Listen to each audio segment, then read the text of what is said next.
Perang tak selalu dimulai dengan tembakan. Kadang cukup satu peti mati kosong dan malam-malam yang tak membiarkan siapapun tidur. Serda Umar ditugaskan tanpa upacara. Tak ada tepuk tangan, tak ada peluit. Hanya surat komando yang dilipat 4 dan satu truk kecil yang membawanya ke ujung Kalimantan. Di atas bak besi itu hanya ada 2 barang, ransel hitam dan satu peti mati dari kayu jati. Peti itu kosong, setidaknya saat ia berangkat. Perintahnya sederhana, menyusup ke batas hutan, tinggal selama 2 minggu, dan menaruh peti itu di titik yang sudah ditentukan. Ia tidak bertanya mengapa, karena Serda Umar berasal dari RPKAD, dan di resimen itu pertanyaan dianggap peluru nyasar. Operasi ini bagian dari Dwi Kora.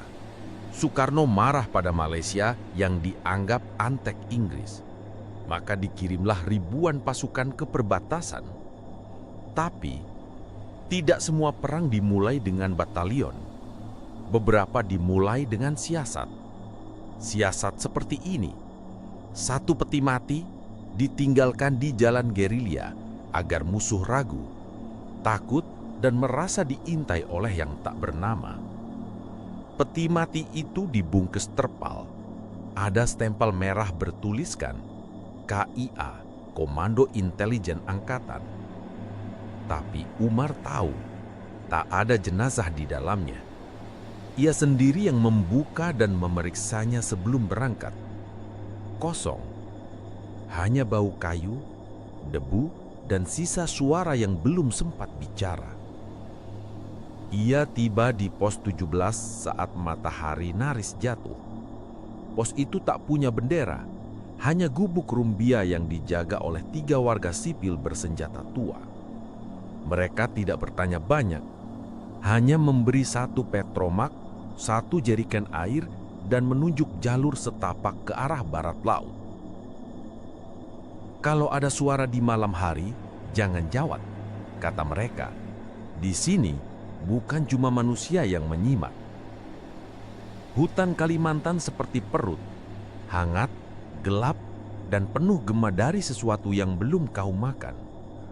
Umar berjalan 4 jam, lalu tiba di titik yang disebut di peta. Ada pohon ulin tumbang, ada tanah keras. Ia gali sedikit, lalu menaruh peti itu setengah tertanam. Di atasnya ia pasang bendera kecil Indonesia, dijahit dari potongan celana dalam dan sapu tangan merah. Malam pertama sunyi, hanya suara burung hantu dan serangga yang seolah berlatih marching. Umar tidur di atas daun kering, senapan di dada. Tapi pukul 3 pagi, ia terbangun. Ada suara dari peti itu. Bukan ketukan, tapi desahan, seperti napas yang ditahan terlalu lama. Ia dekati, buka senter, tapi peti itu tetap tertutup dan tak ada jejak. Ia pikir itu angin, tapi malam kedua suara itu datang lagi. Kali ini lebih jelas, seperti seseorang memanggil pelan dalam bahasa Banjar. Pulangkan aku. Umar menggenggam senapan, tapi tidak menembak. Ia hanya berbisik, kau tak dikirim bersamaku. Lalu berbalik dan pura-pura tidur sampai pagi. Pagi hari ia buka peti itu.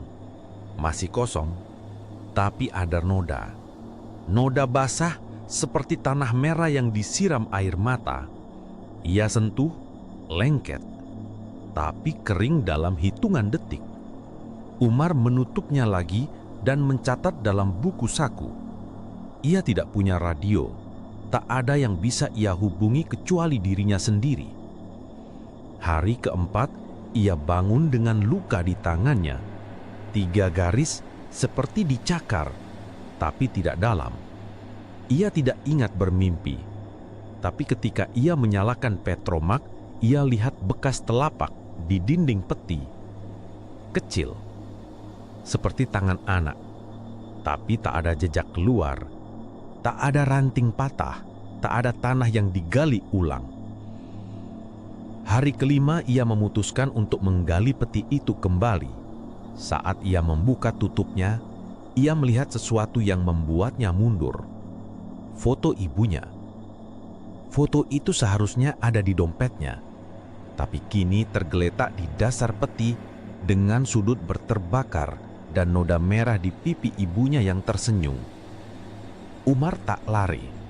Ia hanya duduk di samping peti, merokok dan berbicara pelan. "Kalau kau marah, aku mengerti. Tapi aku cuma menjalankan perintah." Angin tidak menjawab. Tapi malam itu, suara desahan berubah menjadi tangisan. Dan tidak satupun hewan berbunyi sampai fajar. Hari ketujuh ia bangun dan menemukan sesuatu di peti itu. Doktek, plat identitas tentara, tapi bukan milik Indonesia. Tulisan di belakangnya, British Army, John L. Marden. Umar menatapnya lama. Ia tidak tahu siapa itu, tapi di peta, titik ini memang tak jauh dari patroli lawan yang hilang minggu lalu. Hari ke-9 peti itu bergetar sendiri, seperti nafas. Umar tak berani tidur. Ia duduk semalaman menulis surat untuk dirinya sendiri. "Kalau aku hilang, jangan cari aku. Peti ini akan menulis sejarahnya sendiri." Ia selipkan surat itu di balik tutup. Tapi pagi harinya, surat itu sudah berubah menjadi abu. Hari ke-12, ia mulai berbicara pada peti itu seperti kawan lama. Ia cerita tentang masa kecilnya di Serang, tentang adiknya yang lahir saat meletusnya PRRI, tentang keinginannya membuka bengkel setelah keluar dinas. Peti itu tidak menjawab, tapi malamnya ia bermimpi duduk di dalam peti dan ada yang menutupnya dari luar. Hari ke-14, ia mendapat perintah tarik pasukan. Operasi selesai. Tak ada kontak dengan musuh, tak ada korban, tapi dampaknya berhasil. Patroli Malaysia berhenti masuk ke zona itu. Mereka takut karena setiap kali mereka mendekat, mereka mencium bau kematian yang belum terjadi. Umar menutup peti itu rapat. Ia beri tanda silang dengan cat merah dan menulis satu kalimat di atasnya. "Jangan dibuka. Yang di dalam bukan lagi kita." Ia tinggalkan peti itu di bawah pohon, lalu berjalan pulang dengan langkah ringan dan hati yang tak tahu apa yang ia bawa pulang sebenarnya. 20 tahun kemudian, seorang pembala kayu menemukan peti itu. Ia buka. Di dalamnya foto hitam putih seorang pemuda berseragam, senyum tipis, dan mata yang menatap seperti masih menunggu perintah. Di balik foto itu tertulis dengan tinta pudar, "Serda Umar, Operasi Dwi Kora."